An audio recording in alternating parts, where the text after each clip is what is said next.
friends, I'm Whitney and this is Come Home for Comfort. Welcome back to my channel. Today's video, as we continue in the 12 Days of Christmas series, I want to talk about how to save money at Christmas.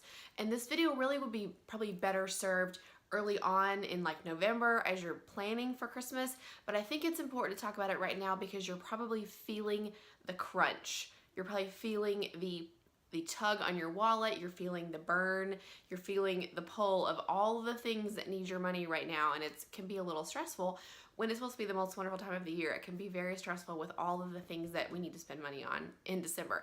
So I have a few tips for you, but I want to start out with a little bit of encouragement for you.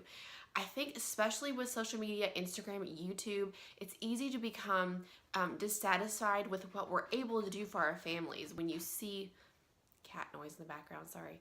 When you watch all of the gift guides, when you read people's blog posts, when you see what everybody is giving their family at Christmas time, it's easy to feel like you're not really able to measure up. And I don't mean that even in a comparison way, but just because you love your family so much and you think, oh, she gave her husband such beautiful gifts I could never afford. Maybe I should have spent more, or how could I find more money really quickly, just, buy more gifts for my kids.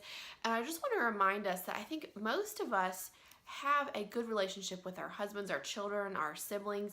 If that's the case for you, when it comes to Christmas time, we're not starting with an empty glass and having to fill it all the way up with love at Christmas time for our families. If you have a good relationship with your children, with your spouse, if you do kind things for them throughout the year, their glass is not empty. It's like almost full. So Christmas time is just the overflow of the love that we have for them. So don't feel like you have to start at the bottom of an empty glass and fill it all the way up with presents.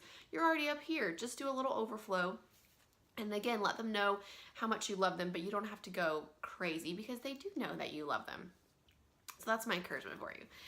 So here are a few of my tips. The first thing that I do that really helps me to stay on top of how much I'm spending and not spend too much at Christmas is to have a spreadsheet. And I've talked about this before in a video and in a blog post where I just write down each person that I'm buying a gift for, and then I put in the dollar amount of how much I actually spent on their Christmas gift.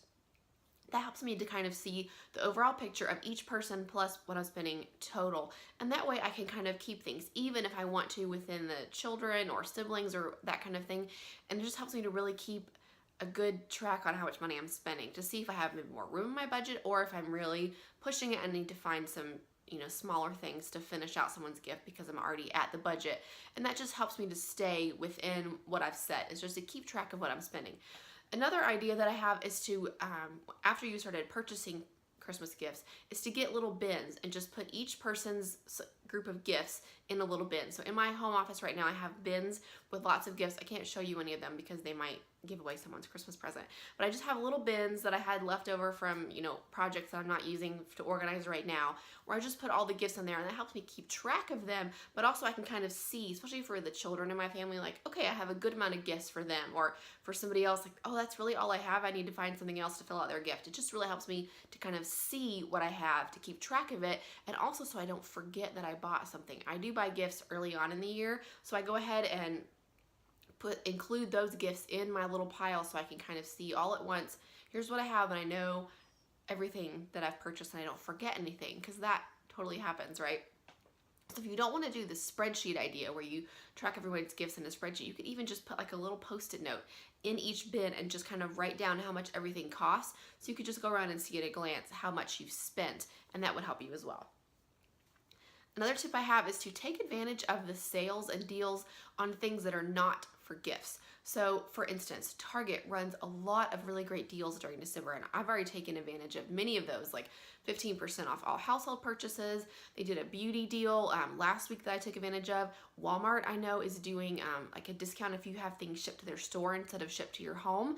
So if there are things that you need from Walmart that would be cheaper to do it that way, take advantage of that. Things that you have to buy anyway, save money on those. There's lots of deals, whether it's Kohl's or Target, Walmart, Amazon, any place like that. Look for things and be thinking not just in terms of gifts, but also in terms of household purchases that you have to make anyway. And my last tip is to keep meals simple. I think this really makes a difference at the holidays, especially not only with your time, but with your finances as well. So just try to think on days that you don't have a party or you don't have a big dinner, just keep the dinner meal or any of the meals during the day, just keep them simple. Do sandwiches or soup or things that are really basic, because we do eat a lot of heavy and really, fancy food during the holidays, a lot of party food.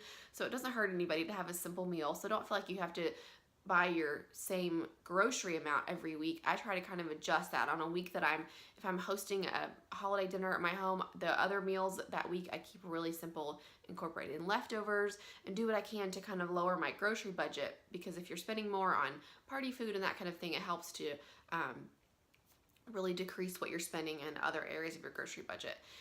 If you shop at Aldi or the grocery store, I have lots of grocery hauls on my channel where I show all of the great ways you can save money during the holidays, especially things that are on sale, again, that are not gift related, but that are on sale right now, like baking items, party food. That kind of stuff is really, really affordable right now. It's probably some of the cheapest prices that you'll see again until like the summer, the middle of the summer. So this is a really great time to stock up on baking items as well, because those things are much cheaper than they will be the rest of the year. Thanks so much for watching. Tomorrow's video is going to be what's in Paul's stocking. So I'm going to show you everything that I'm putting in my husband's stocking, along with some ideas for how you can fill a stocking for an adult man in your life for under $30. I hope you'll come back for that tomorrow, and I will see you then.